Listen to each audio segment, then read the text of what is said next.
The Yankees held their 77th Old Timers Day this past weekend, an event that marked the celebration of the 25th anniversary of the team's 2000 World Series championship. While most of the old timers in attendance were a part of that roster, some of them were on the championship teams that came before. One of those players is Roy White, and Mr. White joins me now. Roy, great to see you again, and thanks so much for coming on today. Sure, thanks for having me. It's always our pleasure. So, Roy, considering that the Yankees dynasty you were a part of is now nearly 50 years ago, how great was it knowing that so many guys from those late 70s teams were able to make it to the ceremony? No, it's always great. Get a chance to see some guys that I don't normally get to see, such as Lou Piniella. And Lou Piniella and I go back a long ways. I first saw Lou Piniella when I was playing in the Carolina League, and I was at Greensboro, and he was at I think it was Tidewater or no Newport News. I think he was at Newport News, and then later on, when I was on loan to the Dodgers farm system, I was at Spokane in the Pacific Coast League, and Lou was at Portland. So I saw him play there, and then later he went to Kansas City and then came to our club. So I've known Lou for over 40, 50 years. It's fantastic to hear. Now, typically, do you stay in touch with any of your Yankees teammates, or are Yankees reunions the only time you guys really get together? I'm in touch with everybody by phone, basically. I talked to Ron Guidry. Uh, Lou's not a good phone guy. You know, you have to text him 4 or 5 times, and you're lucky if he gets back to you.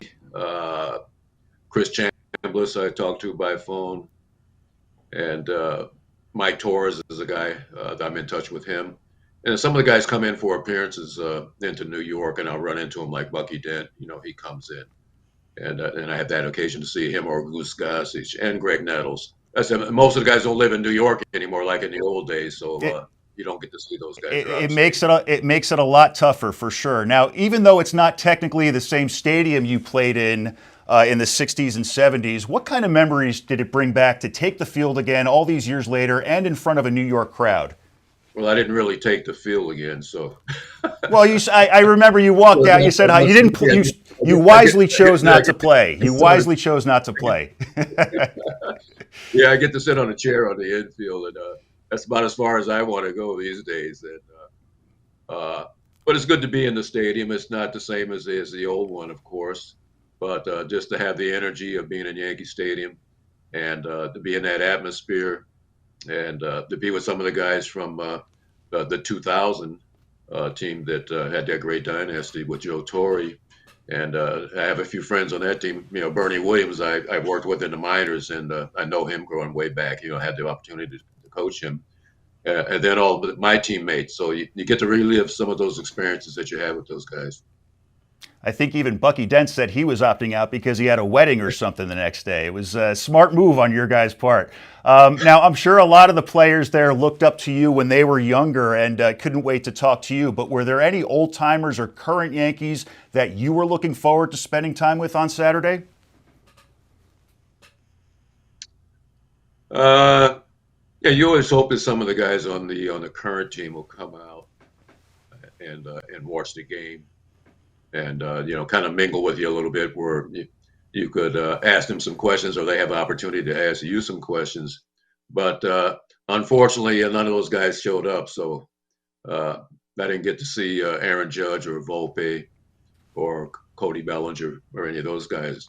The guy that did show up on the bench was Jazz Chisholm, and that was good for me because my grandson is a big fan of his, my Oh, 14-year-old.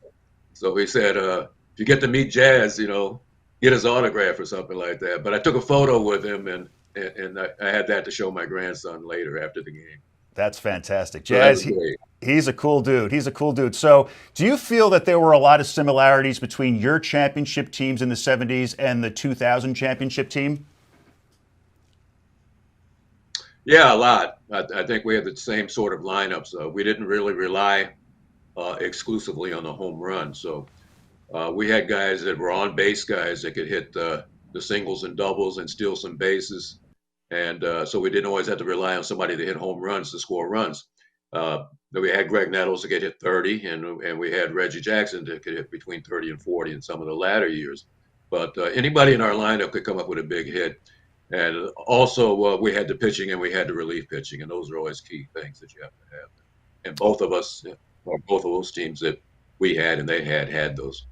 Yeah, that's why they created a dynasty. And finally, Roy, it's a tough time to be a New York baseball fan. The Yankees are unfortunately slipping fast. My New York Mets are also in the middle of a serious collapse. This might be a loaded question, but do you think the Yankees can still turn it around before October and become serious contenders again? It doesn't look good, but anything can happen in baseball, so you can't close the door. 78, we were 15 games out in July, and maybe 8 or 9 games out going into the last 3 or 4 weeks of the season, and we managed to catch the Boston Red Sox and have the playoff and still go to the playoffs in the World Series. So it can happen. They have the talent is there. They just got to get themselves back together, and they can still do it. You're darn right. Well, I absolutely love talking baseball with Yankees legend Roy White. Roy, always a pleasure, and thanks so much for taking the time today. Mike, thanks for having me. I enjoyed it too. Thank you so much.